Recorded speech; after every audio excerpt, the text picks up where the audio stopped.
Yo, what's going on, guys? It's Noe here. And today I'm bringing you guys a video about Tenta Missiles and the way I think they should be used. I feel like this is a very, I don't know, I see a lot of people use missiles and I feel like they're just not getting the most out of the special as they could. And I posted this tier list on Twitter, and I'm going to start with this for this video. And then we'll dig into an example of some of the picks here. I will edit this throughout the video because this is the original draft and I've gotten some feedback since then, and I do want to change some stuff around. And I do have a YouTube tab open that gives an example for some of my thoughts here. So yeah, let's just get right into the video.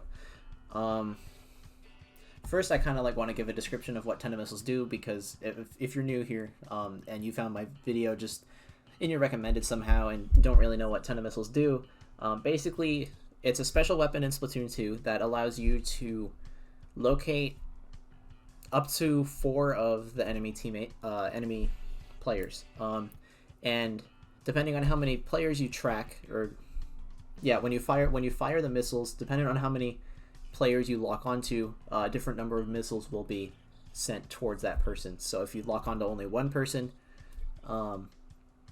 you will send 10 missiles towards that one person. If you lock onto 2 people, then it will send 5 missiles to each person. And then if you lock onto 3 or more targets, then it will send 4 missiles to each person. I say targets and not players because you can actually target the Rainmaker with Tenta Missiles now. That it used to not be that way, but now you can. But for the example we'll be looking at, for the sake of this example, we will be looking at a Splat Zones game, so the Rainmaker thing does not really apply here. So yeah, let's get right into editing this tier list a little bit. So because of the way missiles work that I just described, you lock onto targets and then send missiles towards them based on how many, and then different numbers of missiles based on how many people you target. Missiles are generally used in a more defensive position, right? Because then it gives you a bigger scope of the map. Gives you a bigger scope of the map to work with to be able to lock onto more targets. And another thing about the echolocator, Tenta Missiles, is that it can be used like an echolocator, which was a special in Splatoon 1, where when you pop your special, it gave a point sensor effect to everyone on the enemy team immediately. And it's not completely like that in this game, but you can still use the Tenta Missiles to find out where every single enemy player is and call out their position to your team. And you can do that from anywhere, but it's best preferred if you do it further back because you're in a safer position and you can be protected by teammates. So on the basis of that, that's what I've kind of structured this tier list on. There are some other things, other factors here that we'll get into as the video goes on. But to start, the first thing I want to change is move Octavo up to okay and move Vanilla Jet down to bad. After thinking a little bit more and getting feedback from Twitter, I think it is the right decision. And I think as of now, I could move some of these up. I think I might move Kensa Shot up to good, but put it at the very bottom of good, and I'll get to that when we get to each weapon individually. Yeah, I think overall I'm pretty happy with this, though. And now let's just go weapon by weapon, explaining why I think they belong in the tier they're in. So starting with Bamboozler. Bamboozler, arguably best weapon in the game. If you stack main power up, it can inflict 99.9 damage, meaning that if you stub your toe in any enemy ink, then you're able to be one-shot by it. But what makes Bamboo a good missile user is that it naturally wants to be further back anyway. And this is something I'll develop more with my Kensa Shot argument for being at the bottom of good. So because Bamboo is naturally tends to stay further back on a team composition to abuse its range and its charge speed to pick off even just slightly weakened opponents, I think it makes it a very, very good Tenta Missile user. Next up we have Mini Splatling. Mini Splatling I think is very underrated right now, and this weapon could have a whole video on its own, honestly. But to summarize, it can spam missiles, which is in my opinion, but like it can be useful, because of its great, absolutely amazing painting ability.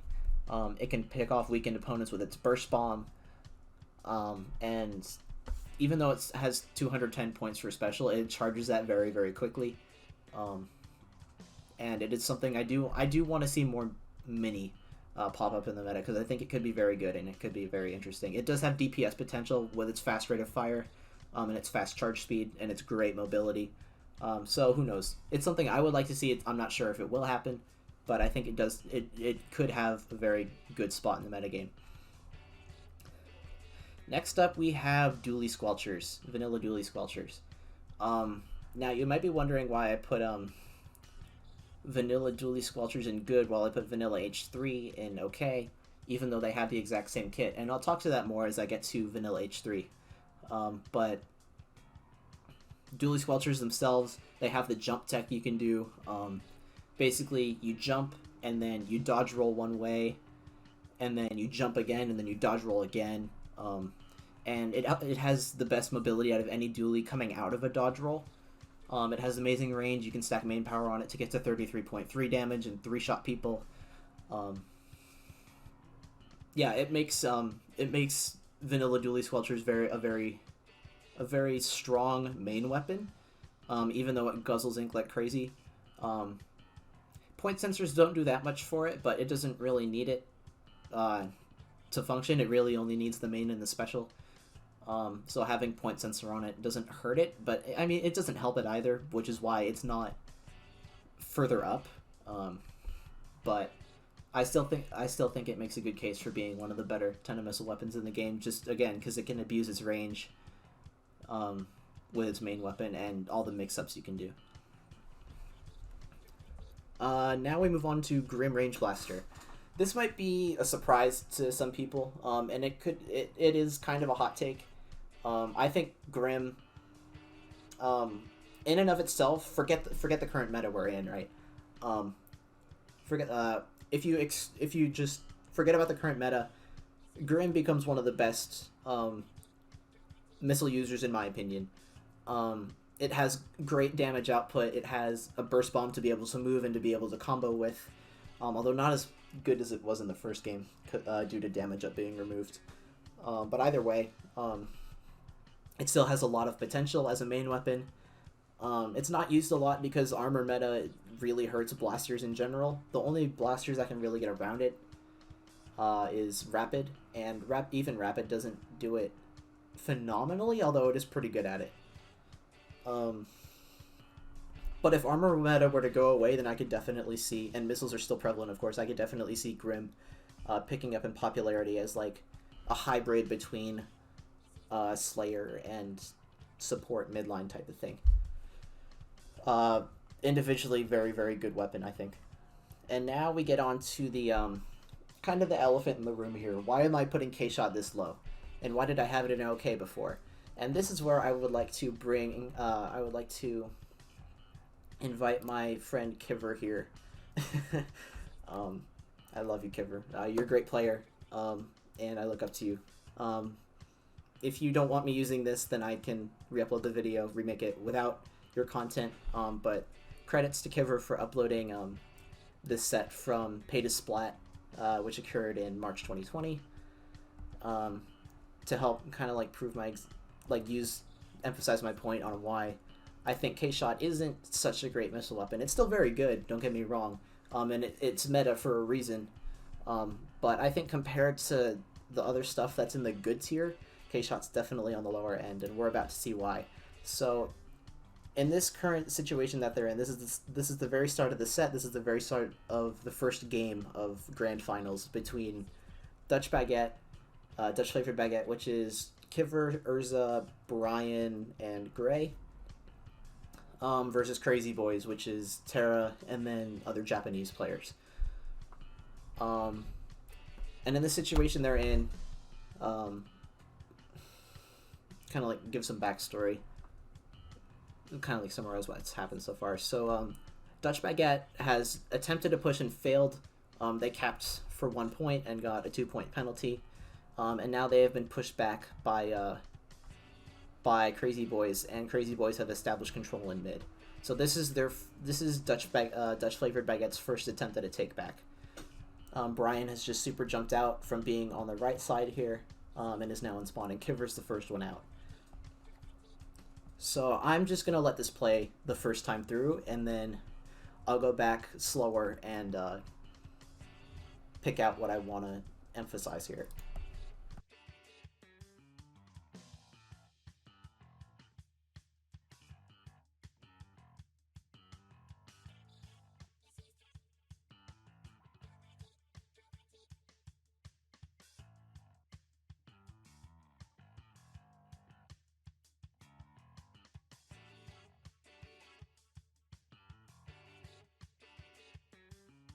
Okay, so what happened?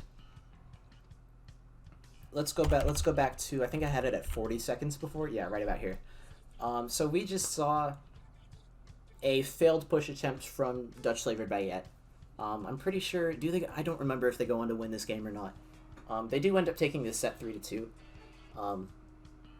But that is besides the point right now. So what we just saw is an instance of missiles on K-Shot not working out, in my opinion at least.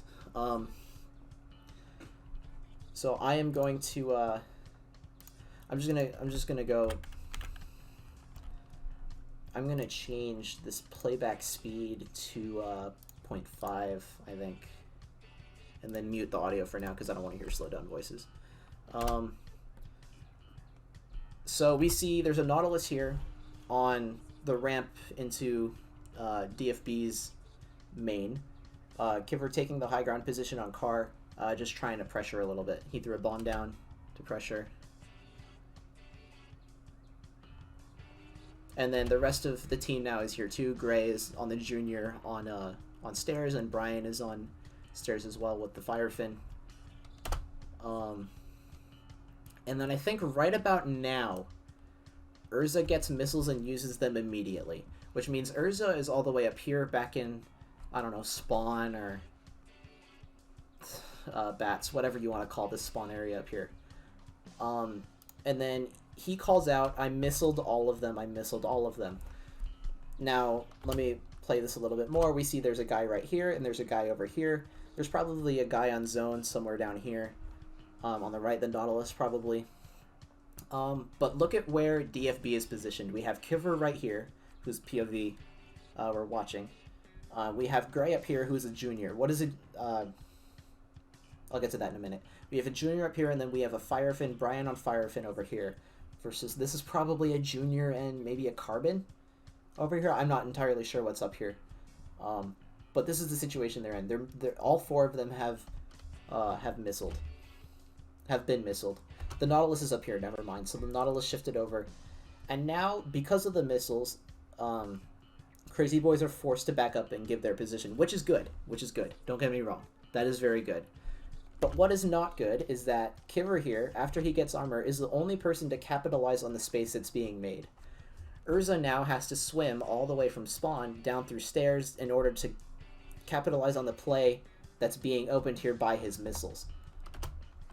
And as we go forward, there's a Carbon down here that was a burst bomb that was just tossed up, trying to get some chip damage. They use two specials. They're going to pop a third. Kiver's going to pop Inkjet pretty much as soon as he gets it. They pop another armor to chain it. And now... sorry about that. Parents came in. Anyway, I will back up a little bit just to get my train of thought back. Hello? Okay. Kiver pops Inkjet. Crazy Boys pops their second armor. Dutch Flavored Baguette does cap for a second here. We see that we're in control, but Kiver gets shot down immediately. And then we see Urza is just now getting to bridge. Urza needed to be there ages ago in order to capitalize on the missiles, right? I think he's dropping down because this is bridge right here. He's probably dropping down to help Gray, who's being pushed. And the fact that Crazy Boys is running 2 juniors gives them two chances to chain armor. It doesn't help Dutch flavored baguette here either. So now Dutch flavored baguette has been forced back, but they've managed to keep the left tree here. And with Kiver going down, that does not help DFB at all. They still have a chicken rush and a baller online for the Nautilus and the Carbon, and they Crazy Boys has an armor up. Meanwhile, Gray's already popped armor, Urza's already popped missiles. Kiver died in Inkjet, and I don't think Brian was close to his bomb rush. If he was, then he wasn't able to use it in this fight. And now we see the Nautilus come in. Urza's on bottom mid. I'm pretty sure Urza gets caught out here. Yep. And then Gray gets caught out. No, Brian gets caught out, and then Gray's left in the zone alone.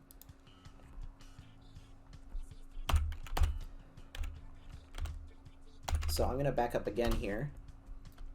Now, say Gray, I know Junior, you wouldn't want to swap a Junior, but say the Junior is something, or say Brian is on something like a Bamboozler instead of the Firefin here. If Brian were the one with missiles, then he could pop them up and spawn. And Urza, I don't know where Urza would be, but he could be somewhere maybe on stairs with Kiver, or he could be on the right flank. To get to pincer the forced movement that's going on here. But because Urza is the one popping the missiles, he's still up in spawn over here and has to swim into mid in order to join in on the action. Whereas by the time he gets there, the window to capitalize on the space that's being made from missiles forcing the other players to move, it's gone. You missed it. And I mean, you can remedy that kind of with a more aggressive missile pop location kind of thing. But most of the time it doesn't work out too well. Using missiles from a more aggressive position.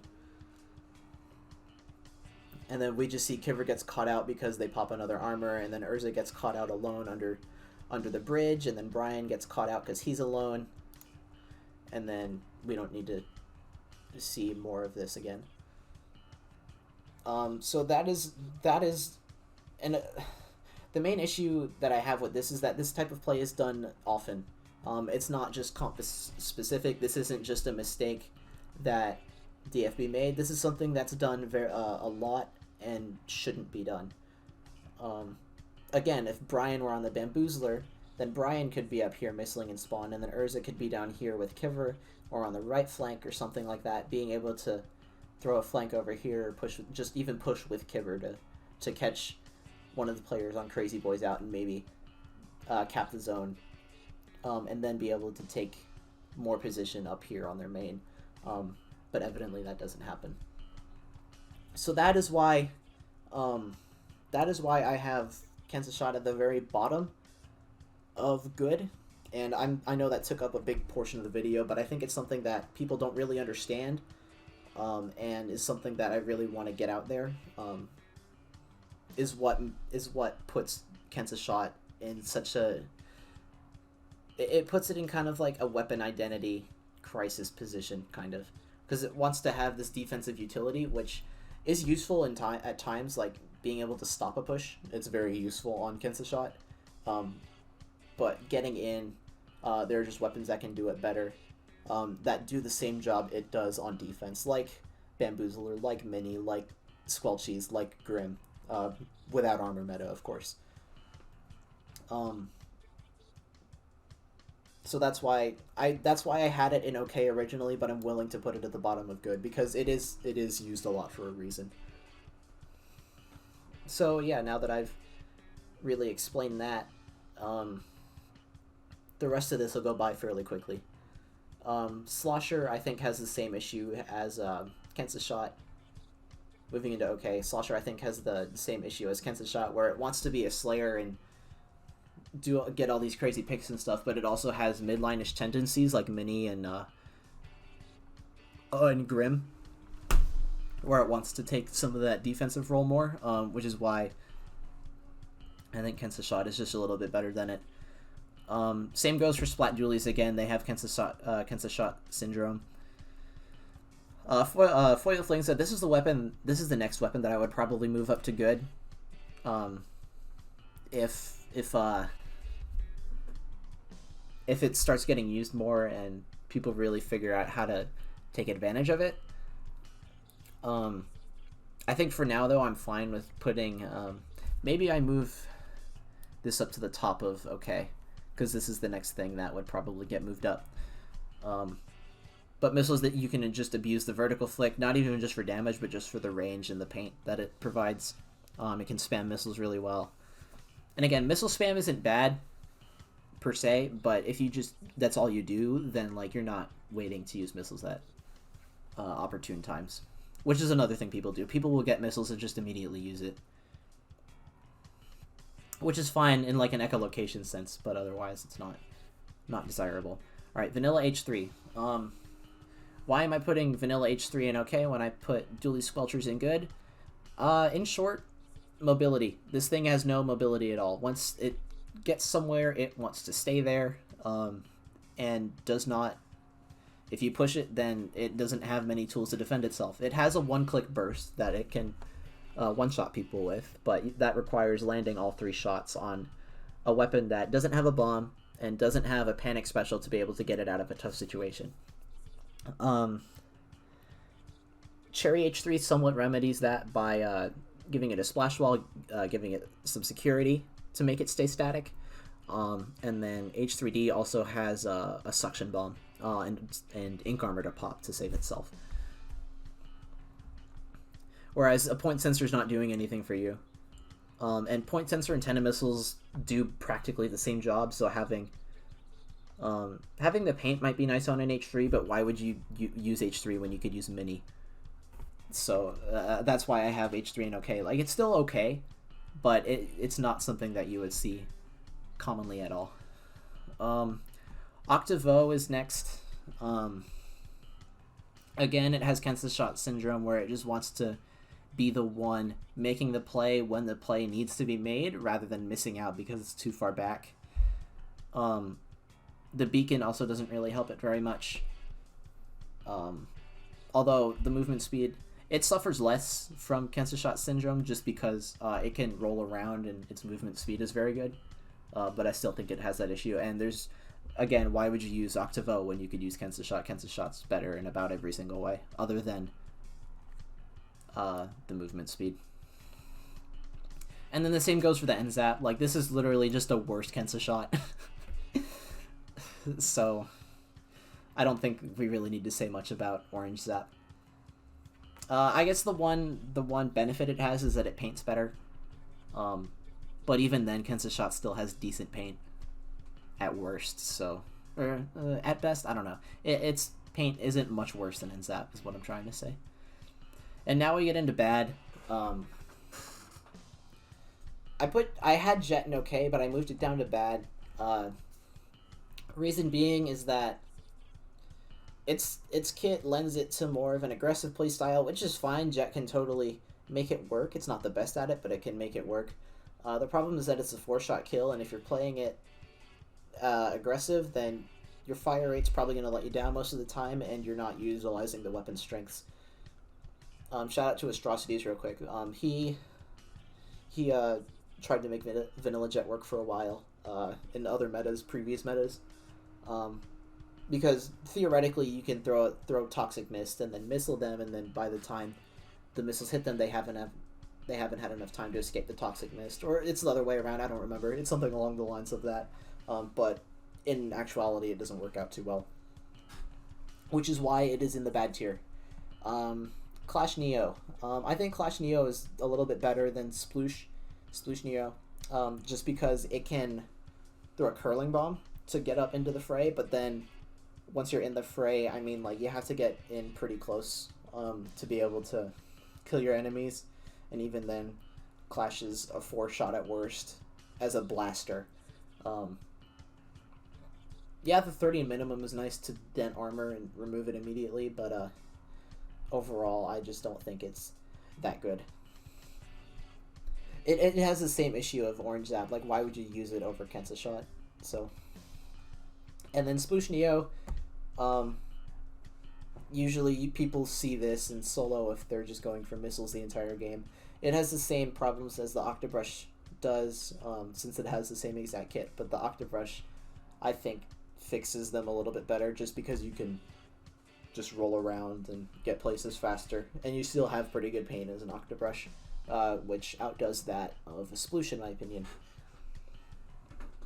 And yeah, that pretty much concludes the video. I have gone through every single missile weapon in the game and have given my thoughts on it. Why it's good, why it's bad, why missiles are or aren't being used correctly, in my opinion, of course. And we haven't even talked about defensive holds where missiles are just used to split a team apart and then pick apart an objective. That's a very summarized version of it, but I wanted to include a little bit of it in the video, since this video is about Tenta Missiles. So yeah, that's pretty much all I got. Thank you guys so much for watching. Like the video if you enjoyed.